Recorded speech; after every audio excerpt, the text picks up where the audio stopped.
Project 1 was the Opposites Project, and I decided to look at people and plastic, being heavily inspired by Martin Parr, whose work not only is really raw and candid, but also in these ones in particular really shows how plastic is just part of day-to-day life, overconsumption and its impact on the environment.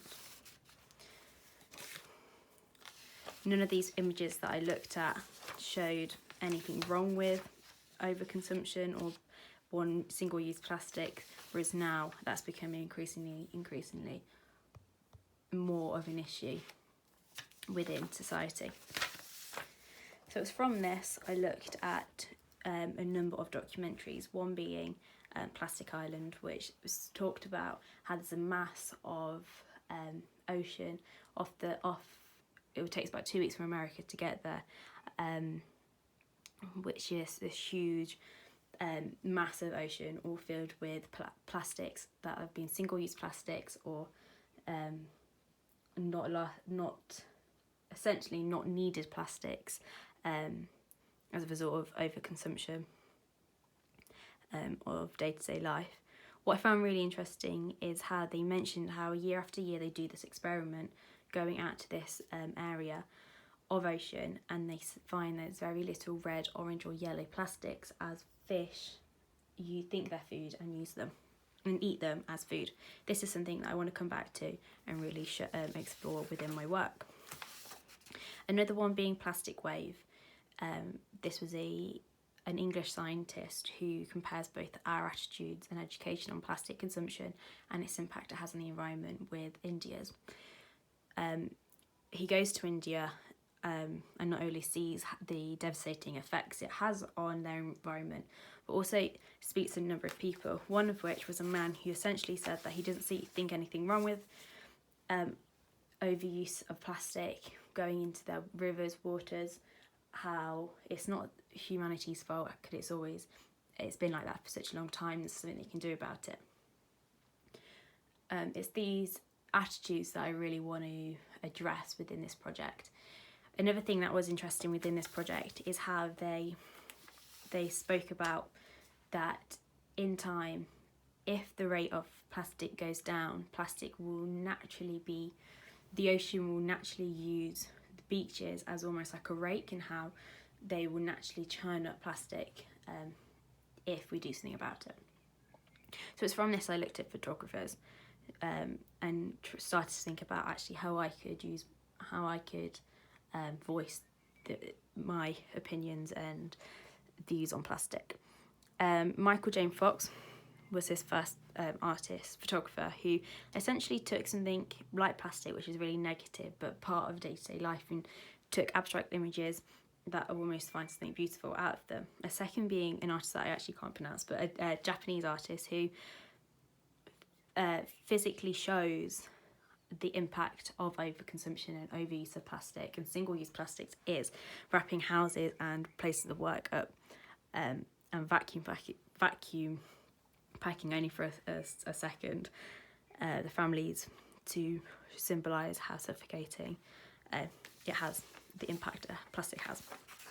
So then my initial ideas, first being influenced by the last artist, how I was thinking about how, especially in supermarkets, fruit and veg are just the majority of it is so unnecessarily wrapped in plastic. I want to see if I can visually show the negativities of this. Second one being heavily inspired by Martin Parr, using photography. This idea was to take images of everyday life, so a beach or a street or something that you don't see anything wrong at first glance. You think it's like a beach, say, you see it, think as a really special thing to have, and then it's not until you look closely that there's issues. So maybe like having a big image of one place and then a corresponding book that goes that like zooms in on certain points of that image to reveal plastic, to highlight the overconsumption again. Another one was having two books, one being listing and visually showing all the plastic that is unnecessarily single use and not needed within society and day-to-day life, compared to ones that actually are needed, like in medical supplies or sportswear, or things where other materials just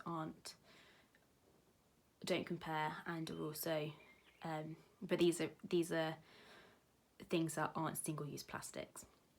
As I looked into how long things take to decompose, and the rate in the years is ridiculous. Say tampons, for one thing, which took up to 300 years to completely decompose, which then go into the oceans, linking back to that first documentary.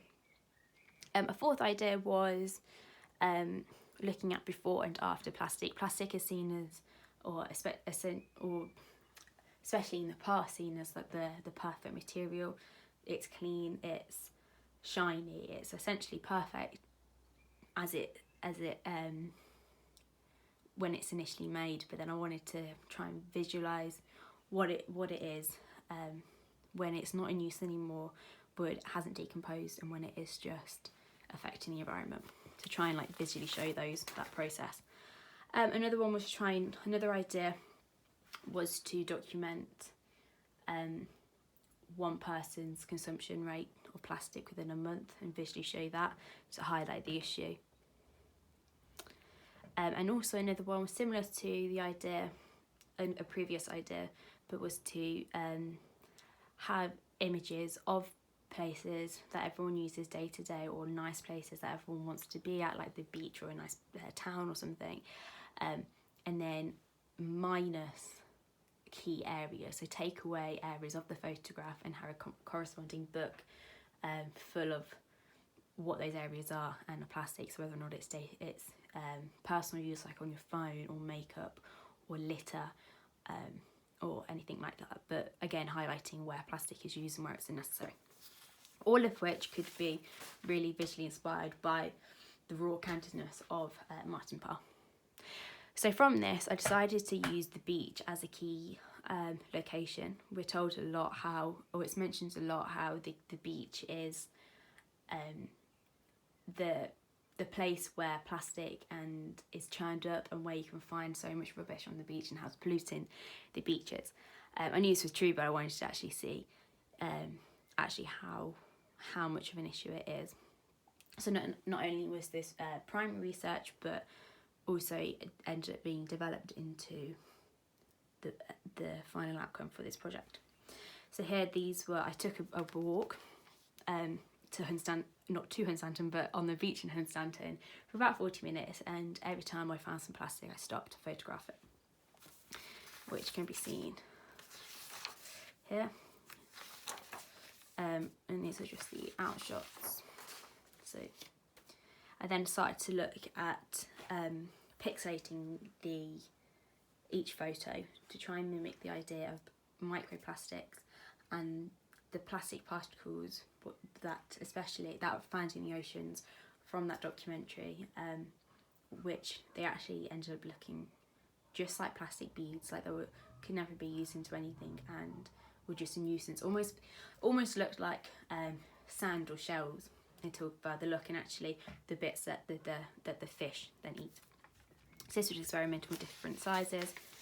Tried to bitmap it again, just experimental with sizes and what it looked like on different scales. I then looked at doing orange and red to try and get in that colour significance of the orange and red what the fish eat. This was again trying to edit photos in a different way to try and bring in that colour element. From here